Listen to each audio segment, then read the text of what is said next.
नमः शिवाय। श्री 16 सोमवार व्रत कथा।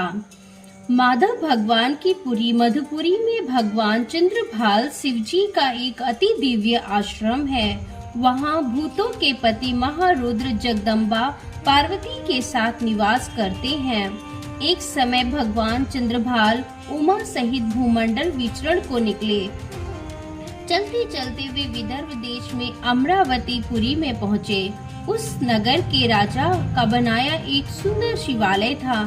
शंकर पार्वती उसी में ठहर गए। रात्रि हुई, निर्जन अंधकार में केवल एक दीपक जगमगा रहा था।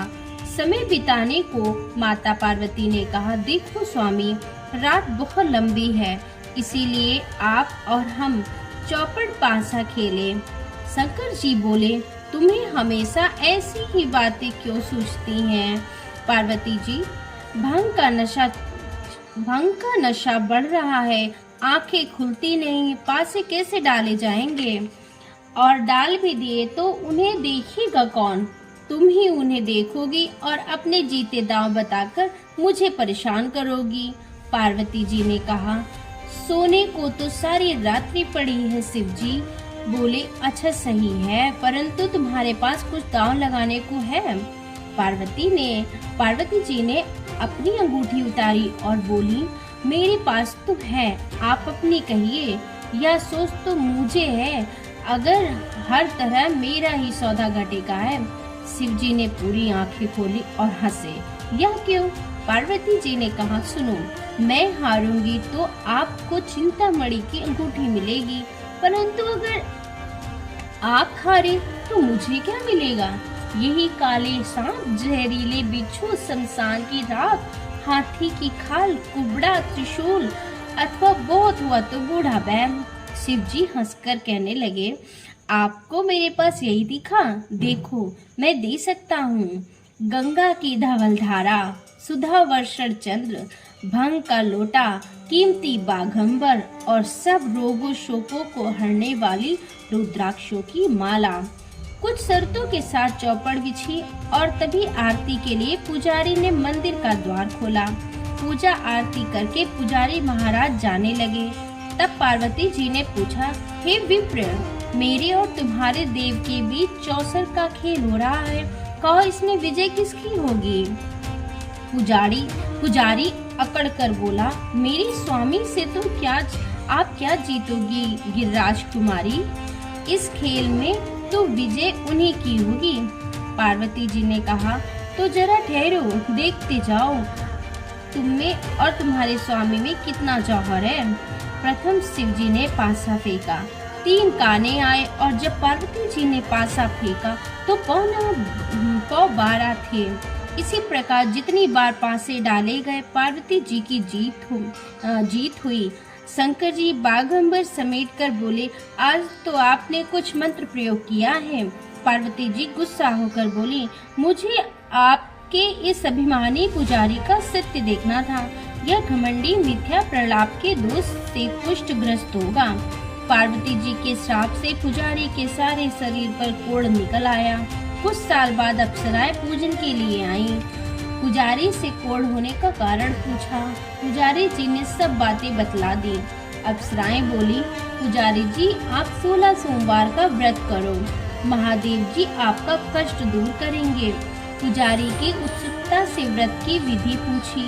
अप्सराएं बोली, सोमवार को व्रत करें, संध्योपासनोपरांत आधा सेर गेहूं के 3 अंगा बनाएं और घी, गुड़, दीप, नैवेद्य, बेल पत्र आदि से प्रदोष काल में शिव जी का पूजन करें और अंगा को शिव जी को अर्पण करें। शेष दो की प्रसादी वितरित कर स्वयं प्रसाद लें। इस विधि से 16 सोमवार कर 17वें सोमवार को 1.25 सेर गेहूं के आटे की बाटी का चूरमा बनाकर भोग लगाकर बांट दें, फिर सकुटम ग्रहण करें। ऐसा करने से शिव जी आपके मनोरथ पूर्ण करेंगे। यह कहकर अप्सरा स्वर्ग को चली गईं। पुजारी जी यथा विधि व्रत कर रोग मुक्त हुए और यह शिव व्रत करने लगे। कुछ दिन बाद शंकर पार्वती जी आए। पुजारी को देख पार्वती जी ने रोग मुक्ति का उपाय पूछा। पुजारी जी ने कथनानुसार पार्वती जी ने यह व्रत किया। फलस्वरूप कार्तिकेय जी माता के आज्ञाकारी हुए। कार्तिकेय जी ने भी पार्वती जी से पूछा कि किस कारण से मैं आपका आज्ञाकारी पुत्र हुआ। कार्तिकेय ने भी वही व्रत किया। फलस्वरूप उनको बिछड़ा हुआ ब्राह्मण मित्र मिला। तब उन्होंने भी उपाय बताने पर विवाह के लिए व्रत किया। फलता वह विदेश गए।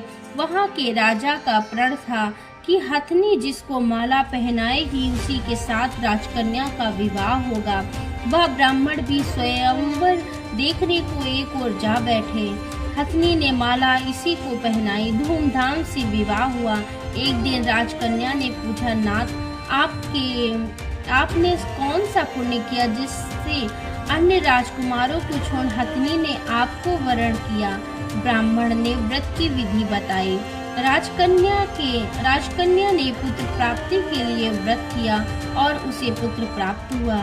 बड़ा होने पर पुत्र ने माता जी से पूछा कि किस पुण्य से मेरी प्राप्ति हुई। बताने पर पुत्र राजकामना से व्रत करने लगा। उसी समय राजा के दूतों ने आकर उसे राजकन्या के लिए वरण किया। राजा के देवलोक प्राप्त होने पर ब्राह्मण बालक को गद्दी मिली। फिर भी वह इस व्रत को करता रहा। एक दिन इसने अपनी पत्नी से पूजन सामग्री शिवालय ले चलने को कहा, परंतु उसने दासियों द्वारा वापस करा दिया और शिवालय जाने से इनकार कर दिया। जब राजा ने पूजन समाप्त किया तो आकाशवाणी हुई कि तू इस पत्नी को निकाल दे, नहीं तो यह तेरा सर्वनाश कर देगी। प्रभु आज्ञामान उसने रानी को निकाल दिया। रानी भाग्य को कोसती हुई एक नगर में बुढ़िया के पास गई। उसे दीन दुखी देखकर घर में रखा और उसके सर पर सूत की एक पोटली रख बाजार भेजी। रास्ते में आंधी आई तो पोटली उड़ गई। बुढ़िया ने उसको फटकार कर भगा दिया। पातेली के यहाँ पहुंची तो उसके सब मटके चटक गए। उसने भी निकाल दिया। पानी पीने नदी पर पहुंची तो नदी सूख गई। सरोवर पर पहुंची तो हाथ से स्पर्श होते ही जल में कीड़े पड़ गए। उसी जल को पी आराम करने के लिए जिस पेड़ के नीचे जाती वह सूख जाता। वन और सरोवर की यह दशा देख ग्वाले उसे गुंसाई के पास ले गए। इसे देखकर गुसाई जी समझ गए कि यह कुलीन अबला आपत्ति की मारी हुई है। धैर्य बंधाते हुए बोले, बेटी तू मेरे यहाँ रह, किसी बात की चिंता मत कर। रानी आश्रम में रहने लगी, परंतु जिस वस्तु से इनका हाथ लगता उसी में कीड़े पड़ जाते। दुखी हो गुसाई जी ने पूछा, बेटी किस देव के अपराध से तेरी यह दशा हुई। रानी ने बताया कि मैं पति की आज्ञा का उल्लंघन कर महादेव जी के पूजन को नहीं गई। गुसाई जी बोले, बेटी तुम 16 सोमवार का व्रत करो। रानी ने सविधि व्रत पूर्ण किया। व्रत के प्रभाव से राजा को रानी की याद आई और उन्होंने दूतों को उसकी खोज के लिए भेजा। आश्रम में रानी को देख दूतों ने आकर राजा को रानी का पता बताया। राजा ने जाकर गुसाई जी से कहा, महाराज यह मेरी पत्नी है। शिव जी के रुष्ट होने से मैंने इसका परित्याग किया था। अब शिव जी की कृपा से मैं इसे अपने साथ लेने आया हूँ। कृपया इन्हें जाने की आज्ञा दे। गुसाई जी ने आज्ञा दे दी। राजा रानी नगर में आए। नगरवासियों ने नगर सजाया। मंगलाचार होने लगे। राजा शिव जी की कृपा से प्रतिवर्ष 16 सोमवार व्रत कर रानी के साथ आनंद से रहने लगे। अंत में वे शिवलोक को प्राप्त हुए।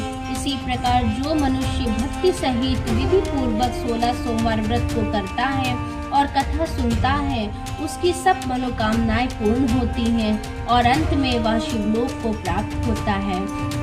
अतः मेरे साथ आप समस्त कथाओं को सुनने के लिए मेरे वीडियो से जुड़े रहें। ओम नमः शिवाय।